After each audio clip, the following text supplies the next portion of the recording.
Okay, I've got a big movie plot for you guys. Why so big? Well, I'm going to try and do 4 movie plots in one video. I'm going to start with Cars, then I'm going to do Wall-E, Monsters Inc., and Finding Nemo. We're going to start with Cars. So, let's not waste any time and get into this. So, in a world populated by anthropomorphic vehicles, the Dinoco 400 race marks the climax of the Piston Cup season. The event intensifies a rivalry between the retiring 7-time champion Strip the King Weathers, the cunning Chick Hicks, and the talented but overconfident rookie Lightning McQueen. Desperate to win and gain entry into the prestigious Dinoco team, Lightning struggles with teamwork due to his self-centered attitude. During the high-stakes race, Lightning avoids a major collision instigated by Chick Hicks, but blows his lead by refusing to take a pit stop, causing his rear tires to blow out before he can win. The race ends in a 3-way tie, setting the stage for a decisive race at the Los Angeles International Speedway in 1 week. And after Lightning's little interview with the Rusty Cars, Lightning loads into the back of his transport truck, Mac, and they drive along the interstates all night to reach California.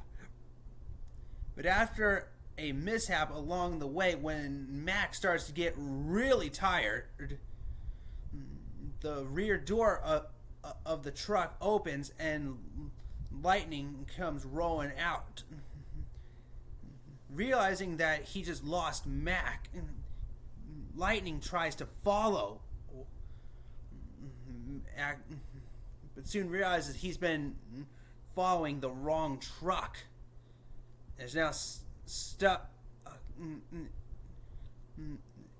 on Route 66. Desperate to try and find the interstate, he starts to speed along the road, unaware that he just passed a sheriff who turns on his lights and sirens and he starts chasing McQueen. McQueen knows that, thinking the sheriff might be able to help him, but he starts to backfire him as if the sheriff was shooting a gun.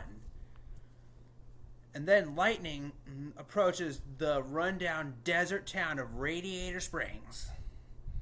Here he inadvertently damages the main road, leading to an unexpected community service assignment, repaving the road under the supervision of the town's judge, Doc Hudson, who is prejudiced against Lightning for being a race car.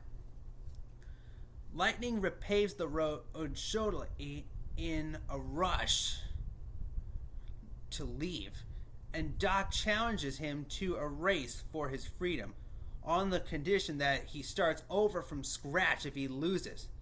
The overconfident Lightning, having never raced on a dirt road before, he does good at first, but when he reaches a super sharp turn near the finish line, he spins out and crashes into a cactus patch. Doc, on the other hand, handles the road with no problems, and he starts to tease and taunt McQueen, who's still in pain in that cactus patch. And Lightning's new friend Mater helps him out of the cactus patch by taking his hook and hooking it into Lightning's rear end, pulling him up. And for that, Lightning has to fix the road once again from scratch. Over time, Lightning warms up to and befriends the town's residents, especially Mater, who's the rusty tow truck, and Sally, this cute Porsche, who Lightning starts to develop a slight crush on. She dreams of reviving Radiator Springs as Lightning bonds with the locals. Lightning helps rejuvenate Radiator Springs and develops a newfound appreciation for its charm. He discovers the town was once a bustling attraction for drivers on Route 66. Before the construction of the interstate caused them to lose all their business traffic, Lightning also discovers that the bitter Doc, about his past, used to race as the legendary Hudson Hornet until a disastrous crash ended his career in 1954. Now, if you guys have seen in the other Cars movies, you might have seen the footage on how Doc had crashed, trying to do his special trick and had a disastrous rollover. Lightning is dumbfounded that Doc considers his previous piston cups worthless junk. Lightning finishes repairing the road through the night, and as the gang wakes up the next morning, they notice the road is fully repaired, and they think Lightning took off. But he decided to spend an extra day in Radiator Springs, helping the local businesses. But Doc alerts the media of Lightning's location, leading them and Mac to descend on the town and force Lightning to leave in time for the race. Realizing that Doc was the one who called the media, Sally gets really upset and disappointed with him, and the other residents soon realize what happened, and they leave Doc stranded in the streets of Radiator Springs, where he soon starts to regret his actions after seeing the residents so disappointed by his unexpected departure. Meanwhile, at the race, Lightning intentionally struggles but is buoyed by the sudden arrival of his friends from Radiator Springs, who come to his aid in the pit, with Doc now acting as his crew chief. Lightning stages a remarkable comeback. However, Chick employs a pit maneuver that intentionally damages the King, which reminds Doc of what caused him to be thrown out of the races. That pit maneuver rendered King unable to continue. Fearing that the King's career may end as Doc's did, Lightning halts just before the finish line and pushes him across, allowing Chick to win the Piston Cup, while ensuring that the King's safe finish. The crowd and media condemn Chick's Piston Cup victory and praise Lightning's integrity. Although offered a sponsorship by Dynaco, Lightning chooses loyalty to his current small-time sponsor, Rusty's Bumper Ointment. Returning to Radiator Springs, he reunites with Sally and declares his intention to establish his racing headquarters there, revitalizing the town. Man, it's such a good film.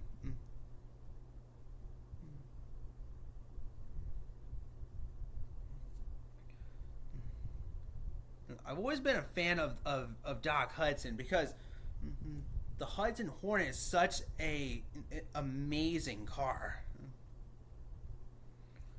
But with that, let's get into okay. In the 29th century, Earth is a garbage-strewn wasteland due to an E. coli caused by rampant consumer corporate greed and environmental neglect.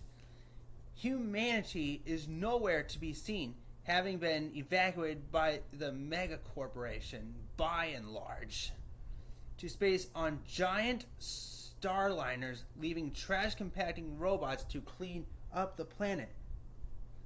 700 years prior, all the robots on Earth have since stopped functioning, and the last remaining active robot, Wally, has developed a personality. Wally remains active by salvaging parts from other inactive robots and lives with his pet cockroach as his only companion in a large robot carrier truck. One day, Wally's routine of compressing trash and collecting interesting objects is broken by the arrival of an unmanned rocket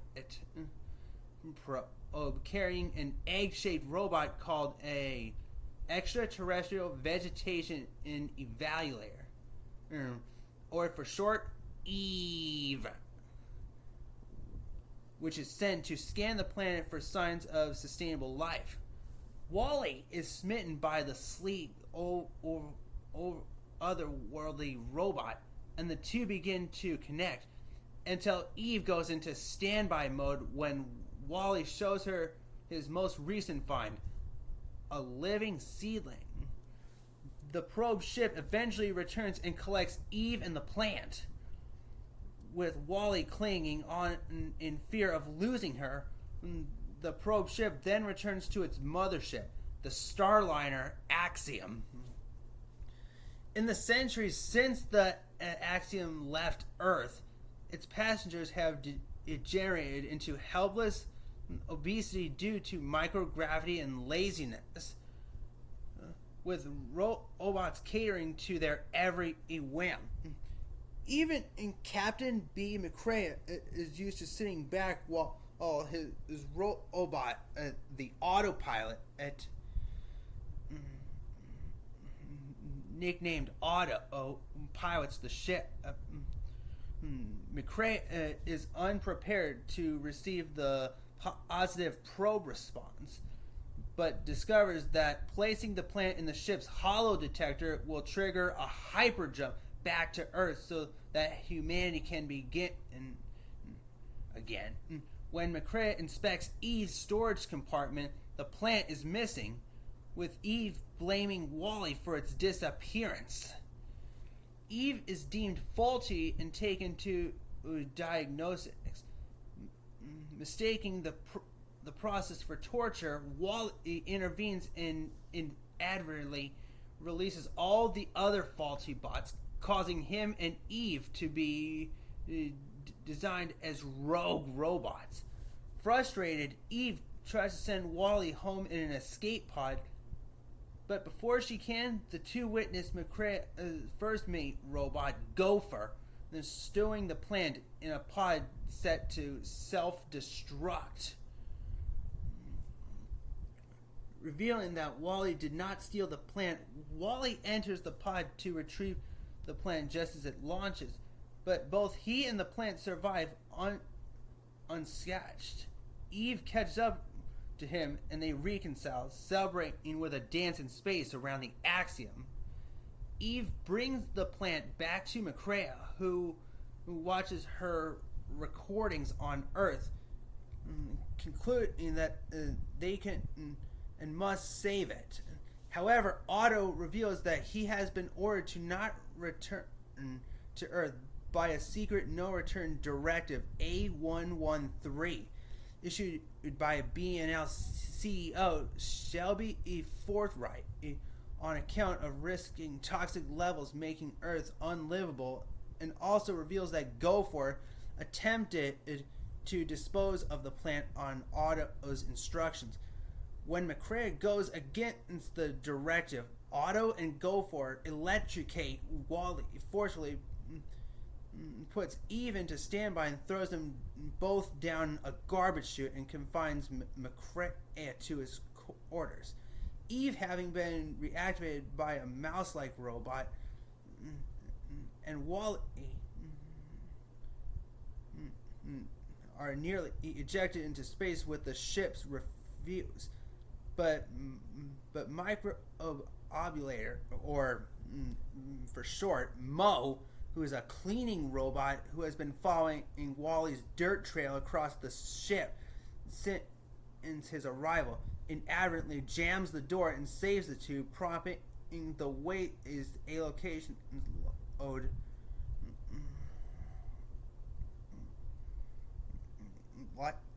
lifter or axiom class, better known as Wallas, who are the garbage bots on the ship, to abort the ejection.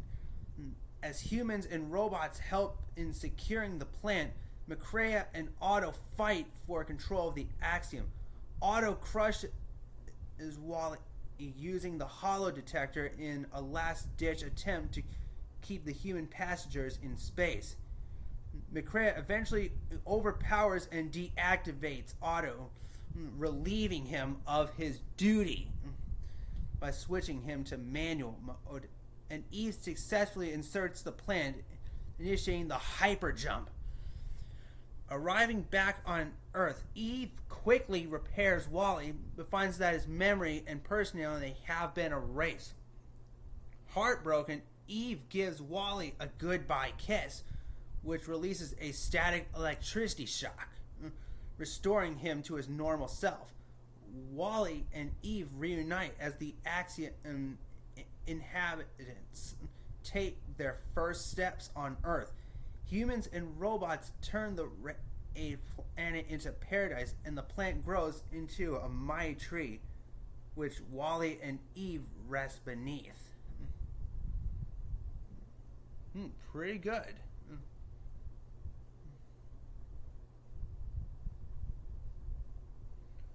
Okay, time for Monsters, Inc.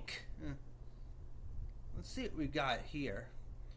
In a world inhabited by monsters, the city of Monstropolis harnesses the screams of human children for energy. At the Monsters Incorporated factory, skilled monsters employed as scarers venture into the humans' world to scare children and harvest their screams through doors that activate portals to children's bedroom closets. The work is considered dangerous as human children are believed to be toxic and capable of killing a monster through physical contact. Monsters Inc. CEO Henry J. Waternoose is concerned about the declining energy production as children are becoming less easily scared. One evening after work, top scarer James P. Sullivan discovers that an active door has been left in the station of his arrival. Randall Boggs. So, a little backstory on this before I keep going. And James P. Sullivan is the top scarer of the factory.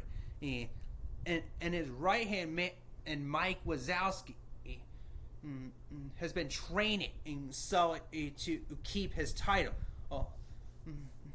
And when they head to work that day, it turns into a huge show when all the monsters start to go into full-on scaring mode, and then disaster strikes when one monster, or George Sanderson, and gets a children's socks stuck to his back, which is considered a 2319, which prompts some extreme panic on the scare floor, and the Children Detection Agency, or CDA, show up, and they cause mayhem on the scare floor. But they get the sock off George's back. Then when they think it's all done, they shave all his fur off and put him in the cone of shame, and he reveals to be extremely naked. As a bonus, they rip a bandage off his back. As if that was 2319 or not, they still did it.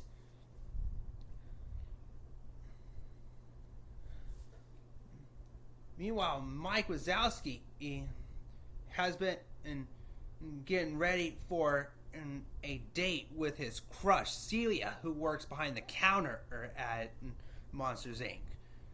They have been friends for a long time.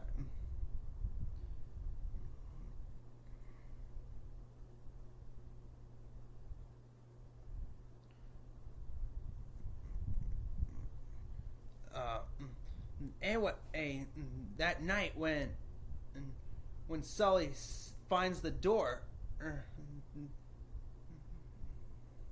that was left in the station by Randall, he inspects the door and accidentally lets a toddler girl into the factory.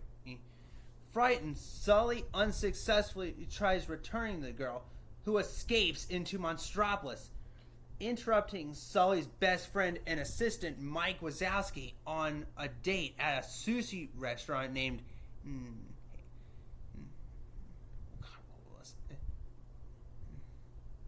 Harryhausen's. And this girl appears right in front of the monsters, chaos erupts when other monsters see the girl. Sully and Mike escape with her as the child detection agency arrives and quarantines the restaurant. Forced to keep the girl hidden in their apartment for the night, Sully realizes that she is not toxic and her laughter can generate more energy than screams. And while they're not so happy about her being in their plate, as they are still scared of her at first, and then Mike takes his trusty bear from her when she is cuddling and enjoying it, causing her to start crying. And then the lights in the apartment start to go nuts and flicker. But when Boo starts to laugh, he causes a full-on power outage. And with that, they put her to sleep for the night. The next day, Sully and Mike disguise the girl as a monster and attempt to send her home. While Mike seeks out her door, Sully grows attached to her and nicknames her Boo. Randall, waiting in an ambush for the girl, kidnaps Mike by accident and reveals his plans to kidnap children and extract screams from them using his invention, the Scream Extractor. Sully rescues Mike and they search for Water News to alert him of Randall's plan. However, Boo inadvertently reveals herself to Water News, who reveals that he is working with Randall. Water News banishes Mike and Sully to the Himalayas in the human world and abducts Boo. Essentially, that happened after Water News wanted to see Sully show off his best roar. But Sully wasn't aware that Boo was watching that, and he got frightened to the core. Sully finds a way to return to the monster world as he sleds down the hills and sees the town in the distance. But Mike refuses to go with him as he does not trust Sully at all. Sully returns to the factory and rescues Boo from the Scream Extractor, but Randall fights him. Mike returns to reconcile with Sully and both search for Boo's door. Randall eventually catches up to the trio and Boo easily defeats him after a chase through the factory door vault, which would have been like a big equivalent of what a roller coaster would have been like in that vault. Millions and millions of doors going along rails as if they were on a roller coaster. Sully and Mike banish Randall through a door to the human world and destroy it, getting Randall out of their lives forever. Mike and Sully then locate Boo's door, but Water News brings it down to the scare floor, intending to have the CDA arrest Mike and Sully. Mike distracts the CDA while Sully and Boo lure Water News into a scare simulation room. There, Sully tricks Water News into revealing his conspiracy with Randall, to kidnap thousands of children. And Ike records the conversation, exposing Waternoose to the CDA, and Waternoose is arrested. An undercover CDA agent, Ross, who has been behind the counter right at the entrance to the scare floor, who's had it out for Mike because he hasn't turned in his paperwork. Anyway, Ross allows Sully to send Boo home, but has her door destroyed. Sully retools the company's power generation method to harvest children's laughter instead of screams, as laughter is 10 times more powerful. With the energy crisis solved, the factory is now focused on making children laugh to collect energy. Mike becomes the company's top comedian, and Sully becomes the new CEO. Mike then reveals to Sully he has rebuilt Boo's door, which cost him maybe 1,000 splinters. Sully enters the door and reunites with Boo. I really like what Mike did as his laughter, doing comedian work. You know, like what stand-up comedians do. Then he swallows his microphone and does a huge burp. Anyway, it is time for the last movie that I'm doing. Finding Nemo. Okay. Let's get into this. So, Clownfish Marlin and his wife Coral live happily in an anemone in the Great Barrier Reef. They are about to become parents, waiting for their many eggs to hatch. Then Coral looks up in fear as a barracuda approaches the anemone, and Coral tries to make a chance at protecting those eggs. And when Marlin starts to intervene, the barracuda knocks him with his tail and knocks him into his anemone, knocking him unconscious. Upon awakening, Marlin discovers that Coral and all but one of the eggs have been eaten by the barracuda. The last remaining egg is cracked, and Marlin vows to keep his only surviving child safe. Marlin becomes overprotective of his son, Nemo. And on Nemo's first day of school, the two have a heated argument regarding Marlin's parenting approach. Nemo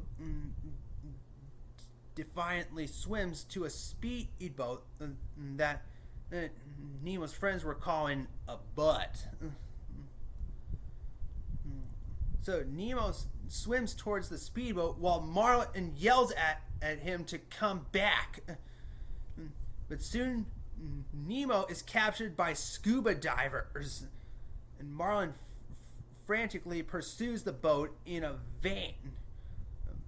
Along the way, Marlin meets Dory, who is a blue tangfish with acute short-term memory loss, who offers to help him. The two encounter Bruce, Anchor, and Chum, three sharks who have sworn to abstain from eating fish. Marlin then finds a diver's mask that fell from the boat and accidentally injures Dory with it. And when the mask knocks her in the face and causing blood to come out of her nose. And when the blood gets thrown into Bruce's nose, he gets hungry for fish. And Bruce goes into a frenzy and he accidentally sets off old naval mines. The sharks, Marlin and Dory, are able to swim to safety before the mines blow up. Nemo is then placed in a fish tank in the office of dentist Philip Sherman in Sydney, he meets the tank gang led by Gil, a scarred Moorish idol. Sherman plans to give Nemo to his niece Darla, who killed her previous pet fish. Gil, who also wishes to return to the ocean, devises an escape plan. And Nemo, the smallest fish in the tank, will block the aquarium's filter tube with a pebble, obliging Sherman to put the fish into bags while he cleans the tank. This will allow them to roll out the window and into the harbor. Nemo attempts to block the filter but fails and is almost killed by the filter's machinery, causing Gil to feel deeply regretful. The diver's mask falls into a deep trench as Marlin and Dory search for it. They are attacked by an anglerfish but manage to trap it using the mask. Dory memorizes the address written on the mask, and a school of moonfish give the pal directions to the East Australian current. On their way, Marlin and Dory become trapped by a forest of jellyfish. And while trying to get it out, Dory gets knocked unconscious as she suffered multiple stings from the tentacles, and Marlin eventually gets the same thing as he had gone through multiple tentacles and got stung everywhere. They awaken in the East Australian current with a large group of sea turtles, including Crush and his son Squirt. The story of Marlin's quest is relayed by the turtles all across the ocean to Sydney, where it reaches Nigel, a pelican who regularly converses with the tank gang. Nigel tells the tank gang of Marlin's journey, motivating Nemo to try blocking the filter again. Nemo is successful, and the aquarium quickly becomes covered in green algae. After exiting the current, Marlin and Dory get lost and try and ask someone for help. And then Dory notices a fish in the distance, but considering what's there, Marlin thinks that's no fish. That is a big blue whale. And when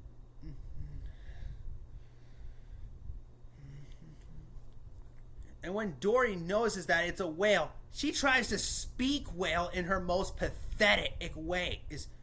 Then the blue whale takes off, but it launches a sneak attack when it shows up behind them and traps them in his bubbles, eventually eating the pair. And Marlin is just devastated and falls upset. Then when they notice the whale is doing stuff,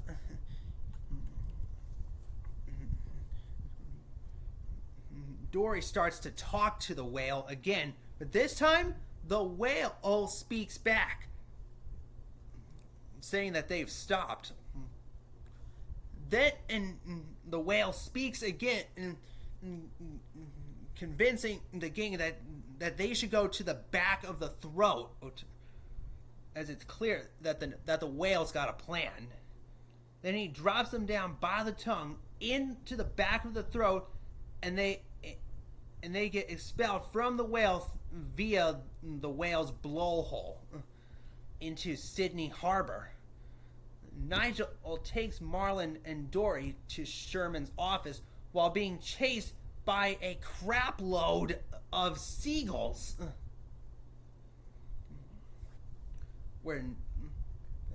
Back at the office, Nemo is playing dead to avoid being given to Darla. This causes Marlin to believe Nemo is really dead. Sherman forces Nigel out of his office, and Gil helps Nemo escape through the sink drains that leads to the ocean. Deeply shaken, Marlin mournfully says goodbye to Dory and begins heading home.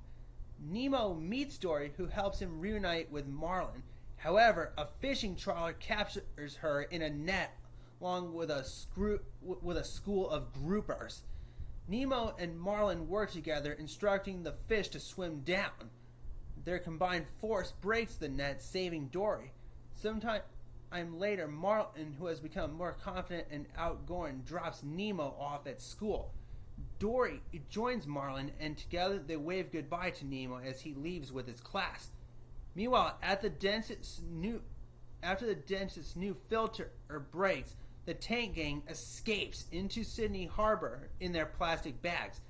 Now successfully in the ocean but still stuck in the bags, they ponder what to do next. Yeah, good stuff. Well, I hope you enjoyed this.